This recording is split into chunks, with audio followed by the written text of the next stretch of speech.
Welcome to this Stadia webinar today. As you're coming on, I'm Greg Nettle. I serve as president of Stadia Church Planting.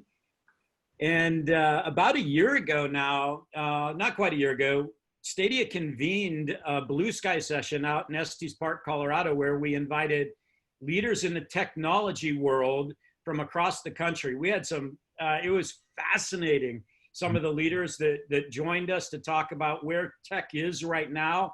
Sure. And where it's heading really in the next 3 years was just mind-blowing. And as a result of that, we were asking the question, what would digital church planting look like?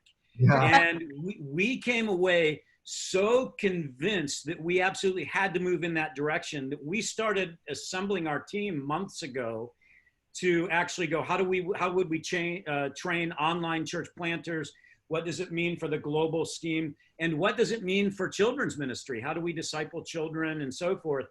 And so when the coronavirus pandemic hit, it really had positioned us already to kind of say, hey, how can we help churches? How can we help leaders to really move church online? So we thought we had about a 2-year window for R&D to make this happen, which compressed into about 6 weeks. And so now it's been really fun to be engaging with church leaders all across the country and around the world about online church. But today in this webinar specifically, we're going to be talking about how to engage and disciple children in a very unique way, very creative ways as we look at online discipleship. Now we have, hundreds of people joining us for this webinar. Here's what I'd love for you all to do. Use the chat feature. That's fantastic to converse with one another. But if you're asking questions, please, this is very important. Ask your questions on the Q&A button on the bottom of your screen, and we'll get those questions and would love to respond to those throughout the webinar with you. We'll wait just a couple more moments to start. We're just before start time. Lots of people joining us right now. And so, as I said just a moment ago, I'm Greg Nettle. I serve as president of Stadia Church Planting. We plant churches throughout the United States and around the world. And one of the unique focuses of Stadia, our vision is actually to make sure that every child on the planet has a church, which is very unique for a church planting organization. But we do that primarily because we know that children are very close to the heart of God. But at a very pragmatic level, we know that the vast majority of people who make a decision to follow Jesus do so before the age of 18. Mm-hmm. So if we combine new church planting, which is the single most effective way of reaching people with the good news of Jesus Christ, we combine that with strategically and intentionally caring for children, what we're seeing is exponential kingdom results in our church planting efforts. So there's a very deep rationale behind what we do, but Reggie and Kristen know how much I care about, how much I love, and really it's one of Stadia's core values is just we, lift up and care for children, the next generation of leaders and followers on this planet. So we're here, we're about ready to get started right now. I'm really, really excited today to have our guests. We have Reggie Joyner with us, who's the founder of Orange, which provides curriculum and ministry to children throughout millions, literally, of children in churches throughout the United States and around the world. As senior pastor of River Tree for 25 years, we used Orange the entire time I was there. I'm a raving fan of Orange curriculum and the Orange Conference.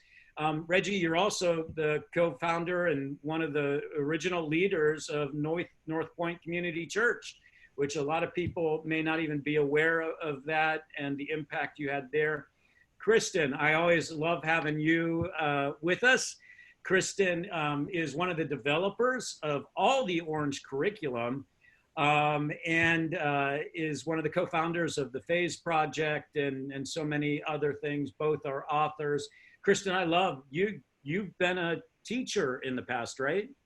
Yes, I was a high school teacher before I went back to seminary and then joined Orange in 2006, but love teaching high school, yes. Yeah, and you have 3 children, I believe. How old are they?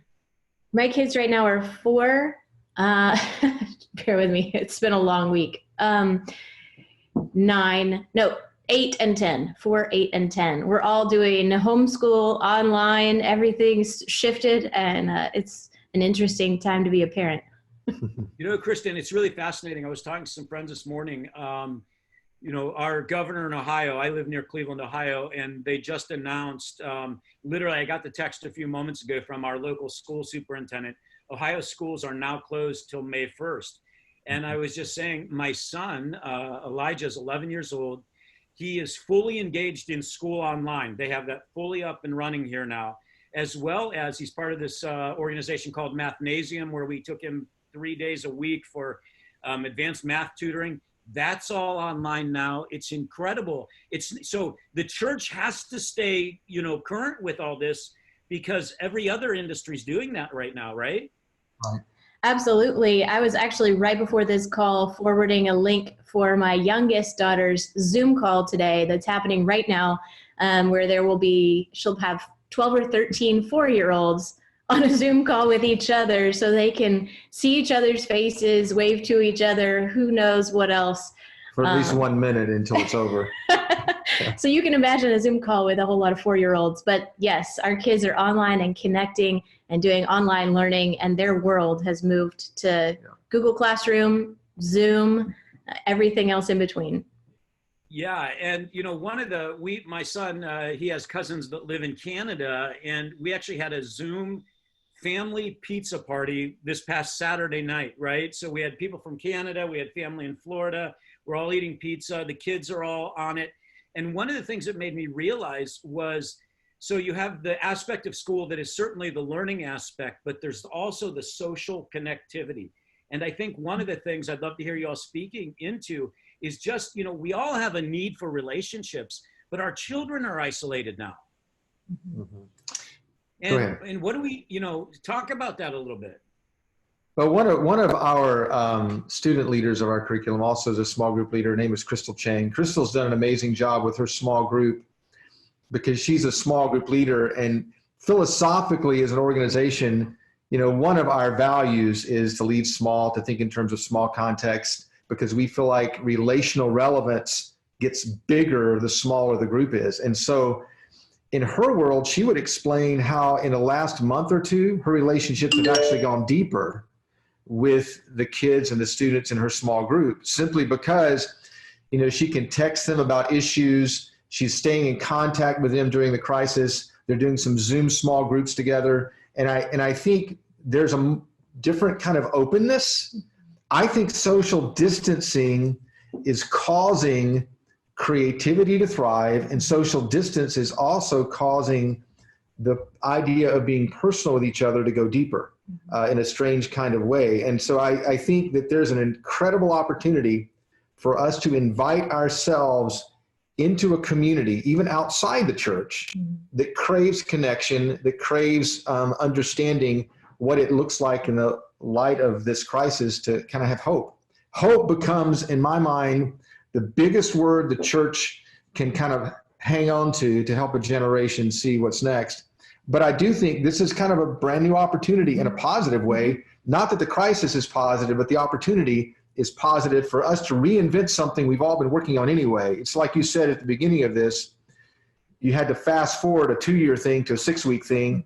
And I think we all experienced that. Fortunately for us, and this is a part of the conversation I'd love to get into at some point, we have always believed, and the reason we use the color orange is because yellow represents the church context, red represents the family context, and we think there are 5 things that help disciple a generation. And so those things have not changed. The shape of those things have changed.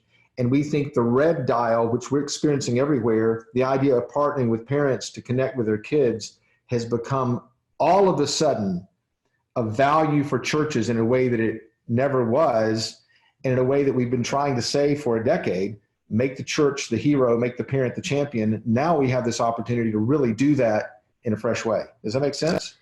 Yeah. It does. It does. Now, here's an interesting thing. So one of the things, as we're talking about church online and what that looks like for the future, right? So in church, you can have physical and digital combination, which a lot of churches, I think, will move to coming out of this. But when we're talking about, okay, what about just pure digital, which is what we are right now? How do you do church ministry for children in a purely digital world? Talk about that a little bit and what you're seeing and where we're heading. So one of the things that the teams here at Orange did very quickly in response to COVID and the reality that we're living in right now was to repackage all of the Orange curriculum in a new format that could be done in homes. And so we've been providing for the last few weeks on our websites at Orange Kids and Orange Students free content that's just a link to a video that any family anywhere can click on and watch. They're loading it ahead of time. So church leaders, we've seen some amazing creativity to edit, customize, add personal videos from small group leaders or ministry leaders that kids recognize so that it feels familiar and continues to connect them to their local church community. But they're sending those links out. So families simply click the link, watch the video together, and then they can participate in an activity. Essentially, mom and dad become the small group leader. And I know as a mom, one of the things that's been really fun for me, and I love that Reggie was talking about the importance of parents right now, is just we have more of a front row seat than ever to our kids' relationships. And it's just been interesting to watch my kids. They get on these Zoom calls or they get on, different media, and they're having these face-to-face conversations with friends or with teachers or with small group leaders. And as a mom, I get to be a little bit more front row seat to those conversations than I might be if they were in a classroom somewhere else. And watching those relationships, watching my kids respond in person, just kind of gives me more context for the conversations that we're going to have at bedtime and mealtime and know what's going on in their world. The old school model of church. Reggie, I have to, let me come back to you, Reggie, because I've got to point this out. I think you said all of that is free. It is for right now. I mean, we just basically had so many churches in crisis. The only thing we could figure out to do to help them was to bypass some steps and to turn that light on so that they would at least have the piece of our strategy that goes into the home right now, because we feel like that it's just the time requires that of us, and we're responsible as a nonprofit to go, what can we do? So that's been, go ahead. Well, I just want to say thank you on behalf of us all, because, and we put those resource links already, I saw in the chat line. And so make sure you hit that. Now, yep. Reggie, let me come back to you now. You talked about 5 ways that, we disciple children and context and so forth. Talk about those a little bit, if you don't mind, and how they're being affected by online, where we're fully digital now. Yep. Well, there's actually a couple of things that I would kind of allude to that relate to this. One would be our values as an organization. And it's really simple. I don't think there's anything magical about what we do. We just, years and years ago, just took every problem, every issue that we could, connect to the church and boiled it down to 5 things, 5 gauges that if churches consistently turn, will help them win at influencing the next generation. One had to do with our messaging. What is our messaging? What does it look like? How is it crafted in a way that engages kids? Part of the reason we were able to make the adjustments so fast to give kids something on the front lines is because we have what we consider to be a scope and cycle. There are 9 rocks. There are 3 dials that we're turning to help disciple a kid based on the Great Commandment. And all of that just got converted so that a family could actually participate with it, watch it, and the church is the giver to the family. So it connects the church to that family in a way that we think is important. And a second thing besides messaging is the idea of what does it look like to have community. Community is just as important as it's ever been. I think it's actually more important right now, and people are craving connecting. And I think the digital gives us a platform to actually turn the volume up on community. And like I was alluding to a while ago, I think there are people asking questions and having conversations digitally now that they probably wouldn't have in person. And so I think that's an important piece of that. So we want to make sure that we're continuing to champion this idea that every kid, every teenager needs other voices in their life besides just their parents. So it's that orange thing of the church is yellow, the family is red. Let's put the 2 on the same page. A third thing that we would say is important, and this is another part of those 5 values, would be the idea that the family matters, that every family matters. Kristen does an amazing, message called "What About the Blank Family?" And because whenever we start talking about the family and parents being a partner or grandparents being a partner or guardians being a partner. There's always that idea, but what about the family who's not a Christian? What about the parent who's divorced? What about the parent, who's disengaged from the church? So there's this idea that if we would start treating every parent as if they can be a part of this, even if it's a small step, even if it's a small part, it actually positions the parent to assume a responsibility that now we can help them in a way that we were never able to help them before. I love the illustration that Kristen gives of now she's watching what her kids are participating in, and she's watching the small group interaction with her kids online. And the interesting thing about that is most of our churches are designed for that not to happen. Most of our churches are designed where the parent can't ever be a part of that unless they do it separately. So again, there's a brand new opportunity. Then there's the idea of two other things. One is leadership and alignment. What does it look like to get leaders on the same page? We think there's a comprehensiveness to discipleship. We think that how you disciple a preschooler, an elementary age, a middle schooler, a high schooler, all together is part of a continuum. And we think more than ever before, we have an opportunity to actually hand on the front lines, leaders and families, this is the strategy. And I'm going to say this about discipleship, and I don't know if anybody will agree or disagree with this, but this has always been true if we're honest about the church. We have 30 minutes or an hour a week with a kid or a teenager. We have about 40 hours in a given year with a kid or the teenager who shows up at our church. And that's the kid who shows up consistently, not the kid who shows up part-time. When you do the math, the average fourth grader will spend more time playing video games than they do actually hearing about faith issues, but not now. Now we have an opportunity to actually help the home in a brand new way, turn that dial up and engage with the kids about faith matters in an important way. The only other dial I would talk about, and this is especially true as it relates to kids getting older in middle school and high school, is the service dial. What does it look like to engage kids as they get older into actually doing good and actually demonstrating who Jesus is and being the church to their community? We think that actually disciples a kid, and there are going to be new ways we can talk about how can they digitally, socially engage with their communities. So again, those are the 5 values that have not changed at all. It's just reshaping how we do that in a new way. Does that make sense? Yeah, it really does. So Reggie, Jimmy Mayato and I think that we wrote a book together called Small Matters. And one of our tenets in that book is that when it comes to discipling children, one of the big shifts that we have to make as a church is moving from we as a church can disciple your children and you as parents can help, and shift to you as parents are responsible. You can disciple your children and we as a church can help, right? Yeah, and I would add something to that. And this is where I hope the church can shift in a brand new way. It's taken us, and sometimes it's taken us years with leaders in the church to go, don't just think about the Christian parent who is seasoned in your church. Think about the parent who is on the other side of the line, but they're not anti-God, they're not anti-spiritual. Because if the church at this juncture could start thinking about the parents who aren't showing up, as well as the parents who one day when this is over will show back up, it could build a different kind of bridge.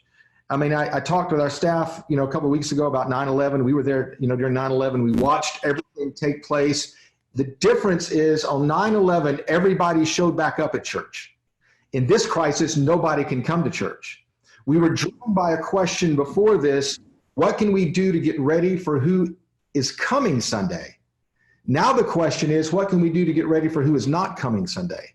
And if we will continue to ask that question, even far beyond this crisis, it will set up the church with a brand new opportunity to engage with parents of every kind, if that makes sense. And one thing, because I look at this question that's just come up, which is the question that always will happen when we start talking about this issue, which is, how do we reach out to kids when parents aren't engaging? How do we connect to the disengaged parent? And I think there are a couple of questions we ask about that. Number one, part of the answer to that has to be how we see disengaged parents. I mean, how do we view disengaged parents? And number two, who are we saying they're disengaged from?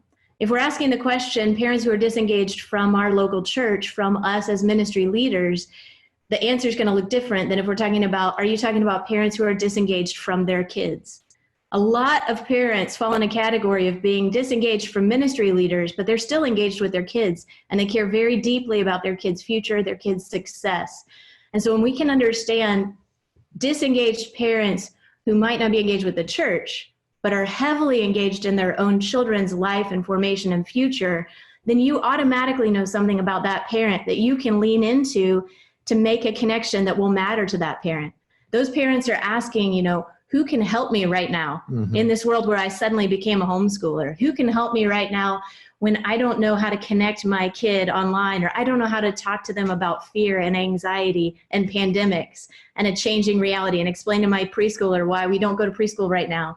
So there are many, many triggers we could pull to connect with parents who are heavily engaged at home, even if they haven't been engaged with our churches. Here's something, and I'm going to say this because I love Jimmy Otto and I love what you do at Stadia. And I just want to say this unapologetically. I could get in trouble for saying this. You are one of our favorite organizations because in your mission as a startup church organization, the word children is there. And because that is such a driving factor in what you do, and that's such a driving factor in what Compassion does, we think it is so important to go, okay, at this time, how can we partner together, and how can organizations partner together to be an answer to families in our country and in other countries in a new way? This is such an important thing. And to restate what Kristen said, just in another term, we care about a kid's faith. The average parent, whether they're a Christian or not a Christian, care about a kid's future. Here's what we know as Christians. We think faith affects their future. And somewhere in the context of this, we have a brand new opportunity to make that connection in a way that the average parent understands how faith affects their future in a culture that is becoming hopeless, disillusioned, discouraged. There's just this brand new opportunity for us to be the diamond against the black backdrop to say, okay, here is why faith can make a difference in the way your kids see the world. And again, I think once we tap into that energy that a parent feels toward their future in the right way, it helps us help the parent win, and it changes the way they see us. And to state this another way, just so we don't miss it, I don't think the communities around our churches are going to change how they see our churches until our churches change how they see our communities. And this is a brand new opportunity to send a different message to the community about how we care about them. Okay, so there's so much to unpack here. I'm having the time of my life. So one of the ways we're framing this now at Stadia is, when we come out of this is the opportunity. In our world, it's what if every church now that's jumped online, right, would take the opportunity to say, we are now going to plant a digital church, be it, it could be physical and digital, or it could be pure digital as we come out of this as well. But here's one of the challenges that I'd like us to talk about. I'm probably along with you. I've been watching lots of digital services online, every weekend, and they're doing a great job of broadcasting, and it's getting better every weekend. But, and here's the other thing that I'm watching. More than ever before, you have entire families sitting in their living rooms, engaged at some level, watching church online. But here's what I'm not seeing. I'm not seeing engagement of children in those services. So basically what churches have done is they're taking their adult weekend gathering with the same weekend teaching, and they have the opportunity. They have all these kids in the living room now with their parents, but there's nothing going on with the kids. What should they be doing? Yeah, I would love to send you some of the videos we've been getting over the last 2 weeks of preschoolers and children with their parents behind them watching the actual experiences that we're creating digitally for families to watch and participate in. We're getting ready again. Our team is just amazing. I'll get emotional talking about what our team has done.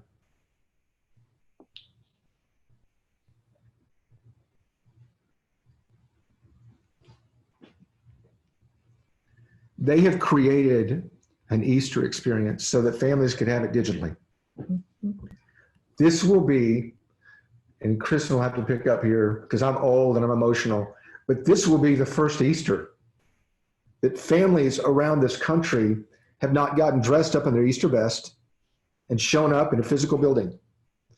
And we just knew that we had to design this in a way to recapture the imagination of families all over the country, Christian or non-Christian, about the season of Easter. And we'll release that in a couple of weeks. We're going to send, I think, 2 files. You can correct me if I'm wrong. One is what a church would just send to a family. They can plug it in, play it. The other is a file churches can actually put their own staff in front and at the end, so they can connect their churches to their community and the faces that their church might know. And we're even going to send components of the file if they want to design their own experience. But you're absolutely right. We can't keep doing business as usual in the church. 3 songs and a sermon works for some adults who are used to that. But now in our culture, we have the amazing opportunity to go right into the home and go, here's what Easter is. This is why this is important. Celebrate this as a family. Create a new tradition. What does this look like? And again, all of that will be on a free link as well. So everything's free, going out to the home. But a couple of interesting opportunities that we saw in the whole kind of conversation around this Easter resource was we have to think more comprehensively than ever before. Reggie was talking about the importance of thinking comprehensively in a kid's life from preschool through high school. Well, now this experience we know in the home, you have to think about a family that has, a 4-year-old and a 10-year-old or a 15-year-old. And so how do you create an experience that reaches the entire family collectively? That was why we kind of pulled all of our teams together to go, okay, give us one thing that's simple, that's 30 minutes long, that doesn't take a lot of prep, that uses what the average family might have in their home. So there's not a lot of resources involved. There's not a lot of prep involved. There's not a lot of, requirements on the parent before to get ready. But just something simple that highlights the Easter story and what the season's really about. So there's a video that presents the entire Easter story and then lets that family play some games together, have some conversation together, maybe worship together. Yep. And the great thing about this is it's forcing us all to go, and we love it. At Orange, and I know you guys are the same way at Stadia, we experiment. I mean, we love to learn. We love to be a part of a culture that's collaborative. And we have, about 10,000 churches all over the country who are partnering with us. And so we're trying to, get information from them to go, how can we help? How can we serve? While we're reminding them that the changes that are coming, the changes that are happening can be amazing opportunities for them to re-engage. Mm-hmm. And I think that's part of the good news. Part of the good news is that, and to think in terms of, what does it look like outside of the box to continue to improve a system that connects the strategy to families everywhere. Mm-hmm. So. Okay, so one of the things that I found really fascinating over the years is that we've experimented in, and I encourage our church plants to experiment with, is the idea of family worship weekends. So that was in the physical location. And, we would do, a lot of churches have done this, the Passover experience where, we had literally 1,000 people in our auditorium, right? Set up at round tables with their kids. And we experienced the Passover in all of these multi-sensory ways and a really deep theological teaching. Now, but the key is that I think our churches, that I would love to see them move towards is, why aren't we doing that kind of thing more often? And, and I'm still not positive that it has to be family worship every weekend, though I'm not sure that's not a bad idea. But, I thought even of topics like, what if you did a doctrinal series on the sacraments, baptism and communion, things that people really, even adults, don't understand at a deep level. And so you teach it at a child's level, interactively in the living rooms, online. And I'm telling you, I think you're not just discipling those children, you are discipling the parents in a deep, deep way. I agree, 100%. And you're connecting the family relationally better to each other because there are opportunities that are shared. I love what you're saying. I see this question over here from Larry. I want to respond to it because I appreciate it as a parent. He points out that families have a lot on them right now. Can you overload a family during the week at this time? Yes, you can. It's a yes. And we've had a lot of conversations about that as our teams talk about how we can resource churches. One is recognizing the differences at different age groups right now.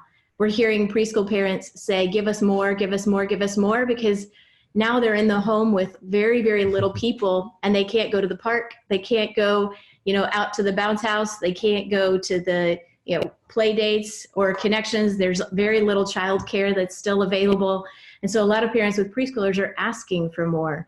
Parents with elementary school kids are not asking for more because they're having to do all of the things we've been talking about: homeschool, school, class online, lots of activities. And so being sensitive to the unique needs of parents at different phases is really important. And I think one thing you were saying, Greg, that's really good too, is to remember that just because it won't work for every family might not mean that we don't experiment and try it for those that it will work for. So there may be some experiments that you go, we're going to put this out there for the parents who might need it. And there might be some that this doesn't work for them, or you try something else for that parent. So keeping something simple that's available for every parent and accessible for every parent, providing maybe something more for parents who want to go deeper or further, or have more opportunity or time at hand. We kind of just have to get creative and maybe offer a lot of different options. There's a Nathan question. Go ahead. Yeah, go ahead. Question where he says, how can we help lead pastors appreciate this opportunity, the need that exists now to engage children? I think a lot of the lead pastors we know are already championing this. I would probably do two things. One is I would connect to a lead pastor or a church that obviously champions this. We have thousands around the country that you could probably tap into as an example or model of lead pastors that do champion this. In the simplest version, you take, the family experience components that we've designed digitally, and you allow the senior pastor to add his own line message to the beginning or the end so that there's an entire family experience. I mean, I think it will challenge lead pastors to think through the filter of how they're communicating and what they're saying in some cases, but in other cases, the children engage in the part they engage in. Maybe, they disengage while the parents engage in the part the senior pastor is doing. But I think most lead pastors are going, how do we re-engage with community now that so many of our families can't come to the actual tangible building? And we're having conversations with lead pastors all over the country who are saying, hey, now, which is an interesting thing, our deacons and elders who weren't as open to the changes that we wanted to make are more open than ever. So I think there is this sense of which everyone is open right now. So let's explore, let's collaborate, let's reinvent, let's reimagine. Creativity does thrive in crisis. This is a great opportunity for us to rethink things. Yeah, absolutely. Okay, so the recent Barna study that came out said more than 50% of parents choose a church based on children's ministry, which just at a very practical level should elevate the role of children's ministry in our churches, right? And, I always come back to, we minister to children because children are close to the heart of God. That's the starting point. We cannot get that out of order. Yep. Okay, so with that in mind, Reggie and Kristen, I want to come back to, we're heading into Easter. Lots of people are going to be looking for churches online. And I would contend that those people that have children are going to go, oh my gosh, that church engaged my children. My kids weren't wanting to run off and go play with their trucks while the church service was on. So what are some specific things? I know you're putting a curriculum together now that's going to be available. Anything else you would say that church leaders could add into their weekend gatherings that would say this will engage children? Goodness. When we did our brainstorming, with our team, right as this hit, we created about a 30-minute experience for families that have probably 7 or 8 moving components, interactive pieces, a video story that tells the Easter story in a different way. They can cut and divide those pieces a number of different ways. We tried to think of everything, and I'm sure we didn't think of everything. The real excitement for me is when I actually get a message from lead pastors who now are stuck at home. And I got a message from a Methodist pastor who's a friend of mine yesterday, and he showed me just a picture of his son watching the interactive experience that we do weekly now, because we also beyond Easter have a weekly thing we're sending out. And he had been playing on his phone, but he actually put the phone down and watched the interactive. So, for us, that's the competition. Mm-hmm. Our competition is basically how can we divert them for a few moments to help them interact with a faith issue. So I think that would be the first thing I would say, to customize it and figure out how it works for you. And when you say interactive, I know one of the things we think about is it's a video, So we kind of control the quality of the Bible story presentation in a way that's, animated, illustrated, dynamic, and fun. But it also is interactive in that it has prompts for the family to pause here and play this game, pause here and answer this question with each other. So that the conversations, the games, the interactivity is really what makes it kind of magical for the family. Yeah, another thing that I would say. Go ahead. Another thing that I would say. You go ahead. No, you go ahead, Greg. Okay, let's brainstorm for just a minute. You're the pastor of a local church now. All three of us are pastors of a local church, but it's local online now. And we're planning this a weekend gathering for 3 weeks out, the weekend after Easter. And we're going, man, we love this idea of engaging in children. What are some things, we're sitting in our room now online, chatting on Zoom, saying, how can we engage children? And I'm just thinking, in worship, rather than having 3 adult songs, maybe we have a children's song thrown in there. And sometimes they're the same, but let's do it intentionally. Stadia is 100% virtual. Our organization, we don't have offices anywhere. So we think phygital, which is a real word. Actually, it's a combination of physical and digital. And so we had a 100% virtual on staff retreat online last year. Digital, to me, you're just nervous is what it sounds like to me. It does, doesn't it? Yeah. And so we'd use phygital. I have an advisory team that's going to be 100% online. And what that means is we actually try to include physical elements from where they're at in our time together. And so, so that might mean we say to people, hey, go get a cup of coffee, go get a juice box as we start the weekend gathering. And this is great, isn't it? You can actually have juice in church, young people. Or we say, hey, I'm going to be teaching about how Jesus wipes our sins clean. And hey, you know what? Would you go get somewhere in your house? I'll bet you have no toilet paper, but you might have, a paper towel. Go get a paper towel right now. And you see what I'm saying, Reggie? Yeah. The interactive piece of our Easter thing has to do with laundry. Mm-hmm. And the actual Easter story is told through laundry moving around, and there's a game that they actually play with laundry. So it's kind of an interesting, fun component that we think will be great for kids to interact with. The other thing that you have to think in terms of, and I think this is an important principle, is actually who's in the room. And I know Kristen alluded to this a while ago, but it's more important than ever to go, okay, how can we transition between the 7-year-old and his middle school brother or sister so that we're making sure that this has an interactivity with everyone in the room. And so we try to land in those spaces like a good song would, where everybody enjoys it, or Disney would, because Disney is a master at creating something that thinks in terms of where's the adult humor moment, but where's the piece that identifies with the 5-year-old and the piece that makes the 13-year-old engage. So you've got that kind of mindset you've got to think about as well. And actually, if I'm honest, the thing I love about our team is, for 20 years, that's what we've been doing. For 20 years, we've had a kid stuff concept. We've had a FX, family experience concept, where our leaders sit around in a room and they go, oh, how does this play for every age group? Let's take it through that filter. And you always compromise a little bit for the sake of the whole, but you create something that's engaging for everyone. The engaging everyone is an important piece. I love the word.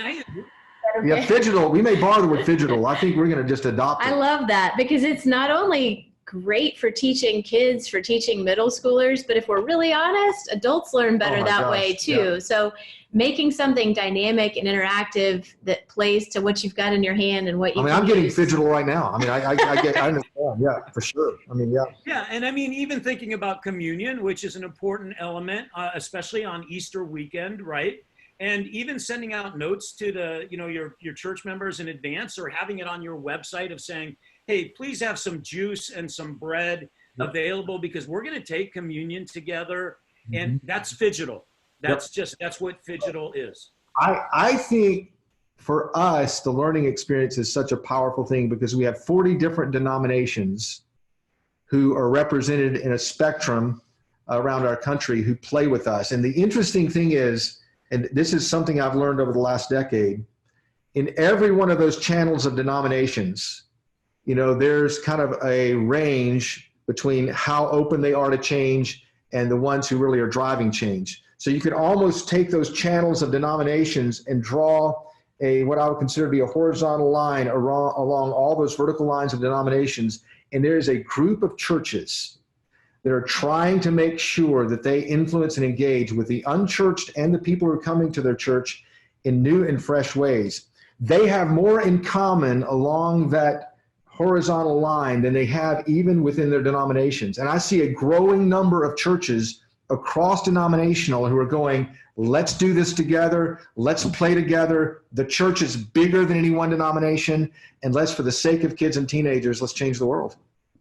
Okay, let me shift gears just a little bit, and let's talk about, as your children are engaging online, some of the safety factors. So, I think we all feel good about have children in small groups with Zoom, Kristen. But as a parent of an 11-year-old, I have a little fear about who my son's engaging with online. Can you talk a little bit about that, Kristen, and some measures maybe we take and how to, what do we do there? I won't be able to answer all of that very effectively, but I'm really, really glad that you're asking the question, because it's an important question for all of us to ask and be extremely mindful of the laws that are out there on how to protect children online. Those are some important laws to pay attention to. They're different in different locations, so you have to kind of understand not just globally, but also your location specifically.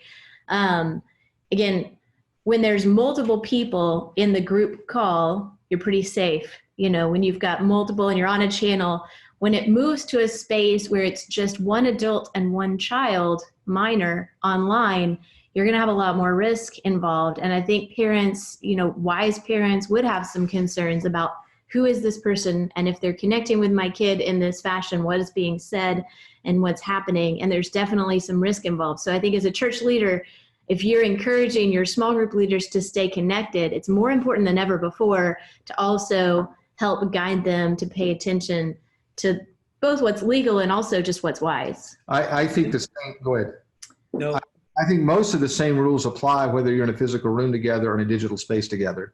If you have another adult with you, whenever you're talking to a child or one or two children, the number of kids, like Kristen said, kind of takes the risk to a different place. And I think when they're young children, I don't think there's any kind of problem with the parents sitting there and watching and participating as well. So, I think you just have to go, how would the rules apply if we're in a physical space? Because we've got to be safe there too. And almost all of those rules apply to the digital space as well.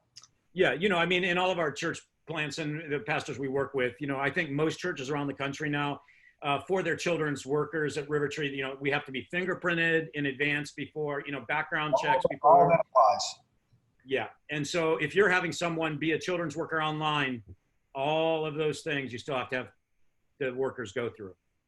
Yeah. I would agree. Yeah, and keep things in a place where it's easily viewed. I think when one-on-one conversations happen in a format that's not documented or recorded, you also don't have any way for external people to be able to be a part of it, if that makes sense. So if you're talking about you've texted somebody or a kid who is of an age where they can text back and you're having a one-on-one conversation, that's open. Everybody can see it.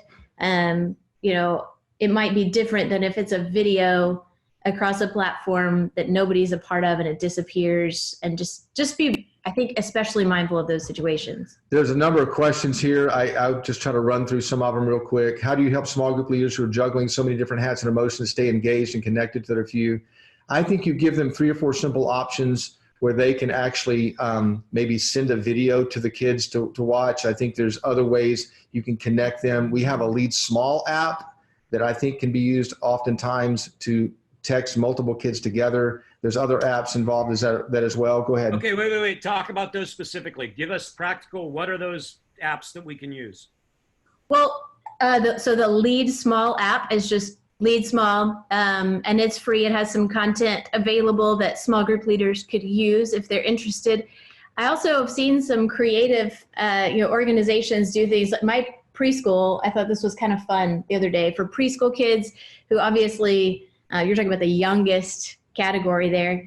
They're lining up all their teachers out on the sidewalk, and they've orchestrated a drive-by parade where parents can drive by, roll their windows down, and they'll be cheering for your family and shouting out, positive messages for them as a way to stay connected in a really, really safe way in this kind of environment. So there's social distancing, but you still see familiar faces. You still feel connected to the local church in a fun reality. So I think small group leaders have, even opportunities that are physical right now. Yeah, the Lead Small app also has a customizable feature so that churches can customize it so that it's going to their small group leaders with information specifically from their church. So that's also there. How can we more effectively promote or communicate the Easter Jam experience beyond our church families to a broader community? Mm-hmm. I love that question. The reason I love that question is because you're thinking the way I hope churches will think right now, because we have parents. Think about this. Easter Sunday is usually the Sunday churches try to get people to come that don't come. So let's take that same mindset and go, how can we get people to participate in Easter that normally don't, by sending it right to their home and creating a family experience? Mm-hmm. And I would say leverage every piece of your social media. With this package comes social media pieces. Mm-hmm. Communicate through your communicate through your parents who come, mm-hmm. to get them to send it to parents who don't come. We've seen some parents that posted the links to these services on their HOA page. If there's a Facebook group for, your neighborhood, community, anywhere where people are already gathering, just post a link and say, hey, if you celebrate Easter, you might want to know that there's something out there for you this Easter. And I will say this too. Again, this could be whatever digital program you use out there besides us, because this principle is just important. That again, people try to get people who don't come to church to come to Easter, hoping that they will continue to come after Easter. So not just the Easter Jam experience, these weekly experiences that we've created become a great way to send them out to neighbors, to have them participate with a faith experience once a week for just a few minutes. I think, again, we're building a bridge to the community who doesn't come. Mm-hmm. Does that make sense? Yeah. Yeah. Okay. So for years, we've said as church leaders, at Easter, people are more likely to respond to an invitation to come to church than at any other time of the year. Friends, we have to take advantage of this opportunity, because people are even more likely on Easter to jump online. It's even less threatening than coming to a local church building. So please, please, please take advantage of this opportunity. Okay. Let's go down this path now, because we have, I think, about 15 more minutes in this. We're talking a lot about the weekends. Let's move to throughout the week. Okay, so I know we've talked about your curriculum that you have, but I'm thinking about, my 11-year-old son Elijah, who wants to, if he had his way right now, he'd be on Fortnite for 8 hours a day. That's what he would do.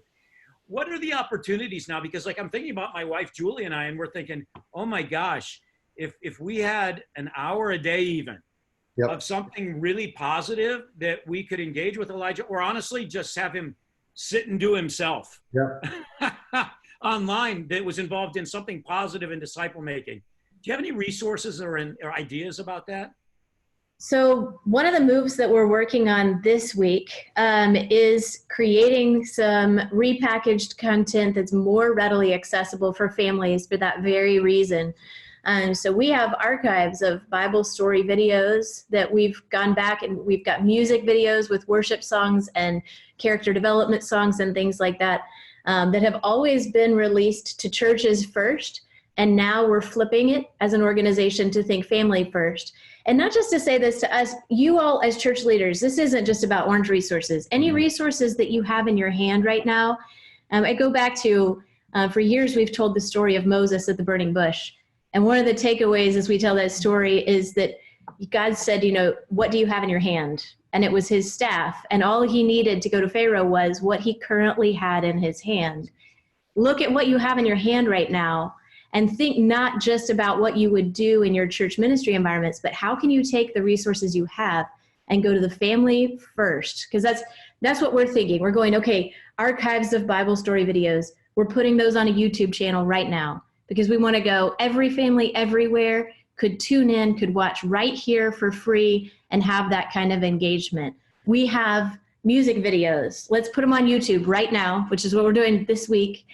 so that everybody can link over to those and view those and have those shared positive experiences you're talking about. I was having a conversation with my son last night about video games again, because like you said, I can't relate more to that. And we talk all the time about, 3 things that make me have concern, which is the content of the game, the connection of the game, the commitment of the game, how long is he going to be playing it? So we were having that conversation again just last night, because in this reality, the online rules have shifted in a big way. And so as we're navigating that, it is important to know where to find positive content online that we want our kids to be participating in. I love that you asked that question. And I would also add to that, and this brings full cycle to the beginning of the conversation. We have a Parent Q app, and the Parent Q app that she's talking about basically answers 2 questions for parents. One question is, how can I be a better parent? How can I be the parent I want to be?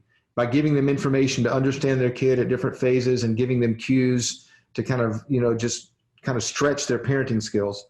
The second question we've got to answer to parents is, how do we help parents engage their kids in a discipleship or a faith direction? And the app is designed to do both of those things. And again, it's customizable for churches to use as well. But I make that point to just simply say this. In the last 3 weeks, that app has grown numerically by about 1/4% of what has happened, because there's about 30 or 40,000 parents brand new who've engaged with that app over the last few weeks, because they're hungry in a way they've never been. They feel a different level of responsibility than they've ever felt. They're trying to answer questions with their kids. So again, leverage whatever tools you can find out there to be a champion to the parent, to make the parent the champion in their home. And that's kind of the goal as it relates to the Parent Q. Okay. So I got to stop here, Kristen, because you said this, and it almost kind of made me smile inside, because I think this is the fundamental shift we all have to make, churches, parents, everything. But you as an organization, you actually said, we used to push this out to churches first, and now we're pushing it to families first. That is an earth-shattering paradigm shift for you guys, right? Now, can I say something about that too? We actually have been on that journey for about 2 or 3 years, going, how are we helping parents who are disengaged from the church engage so that we can build a bridge back to the church? And we have a church finder mechanism that's built in so that when we go direct to parents, they can also connect with a church that might be doing the strategy they're used to. We're just trying to help in every way we can. But here's what we know. The discipline of going direct to parent helps us create a product and a solution that helps the church have a quality solution for parents, if that makes sense. So it's just a discipline for us that's important. And we are driven, and I hope you've heard this, we are driven by reaching the unchurched parent in a community, because at the end of the day, we feel like that is the essence of helping the church rediscover what they're designed to do. And connecting that parent back to a local church community where there is relationship. I think, one of the biggest questions as we jump this direction, not walk this direction, we are jumping this direction, is how can we make sure it then connects that family to somebody who lives very close by and has a church community thriving, where they can find relationship. I remember having a conversation with Jimmy Otto a few years ago when he talked about the turning point for compassion, and the idea that compassion needed to have a different relationship with their community by actually pointing and connecting the kids and families who are hurting to local churches. And part of their relationship with Stadia and part of their relationship with the world is we're not going to create caseworkers around the world to connect with kids. We're actually going to put churches in communities around the world to connect with families, because when that kid connects with a church, the relational dynamic, the idea of being personally connected, becomes exponential in the result that happens with that kid. And the results over time of that kind of relationship makes a different kind of impact in their discipleship than simply touching base with them every several weeks or every few months to make sure everything's going okay. So In this strategy, the church has to be the hero as it makes the parent the hero. Yeah, I just love that. I mean, the local church, it's what it's all about. One of the reasons I love partnering with Compassion is because they only work through the local church, right? Right. And it's the same thing that Orange does as well. We don't want to create a bunch of independent households out there that are disconnected. And they may even be doing a good job of raising their children, but the reality is it's the corporate body of Christ that's really going to make, a difference in the world. Well, the myth, and I think the reason you're having this webinar today, the myth that a lot of leaders could buy into right now if they're not careful is that their ministry's on hold, that they're paralyzed. But just the opposite is true.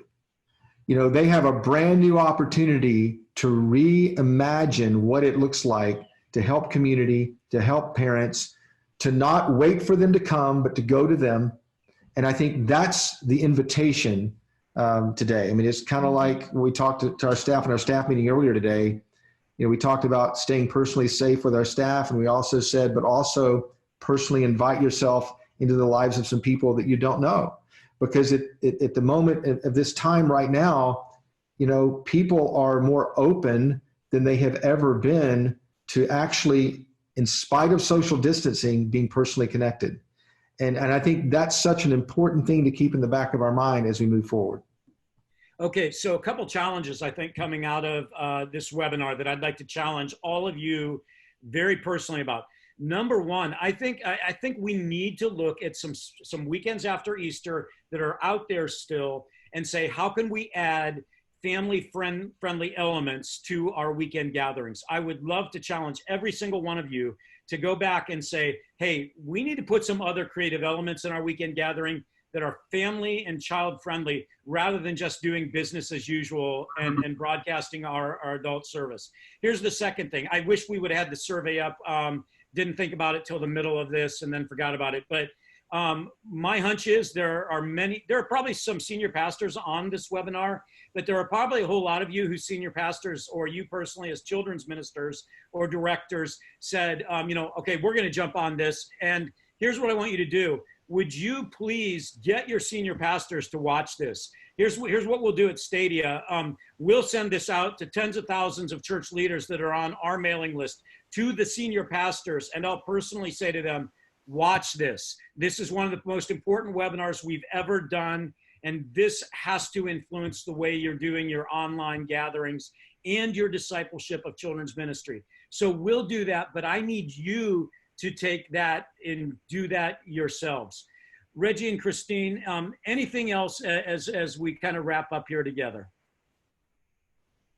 I'll say this, and just to kind of reiterate it over and over again, and I talked to our staff and some of our partners about this a few days ago. I am a 4 on the Enneagram, so that makes me over analytical, and my imagination can sometimes paralyze me because I start thinking about things. And I may be like some of you when the news comes up at the end of every day and I see that map and I see the coronavirus growing and I think, where is this going? When is it going to stop? And then I have this other map that I had our staff draw of the partners of churches that are around this country.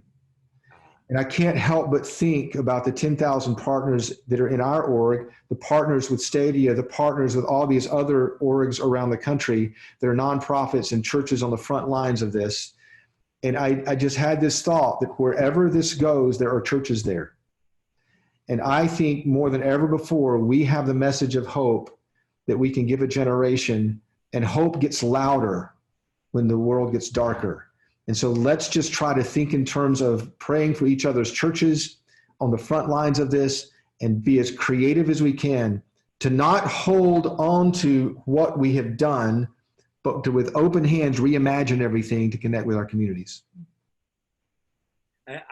Reggie and Kristen, I can't thank you enough. I'm a raving fan of Orange. You know that. Thank you for your partnership, your friendship, and I look forward to its continuing growth and the opportunity that we have as a church have to literally influence an entire generation with the good news of Jesus Christ.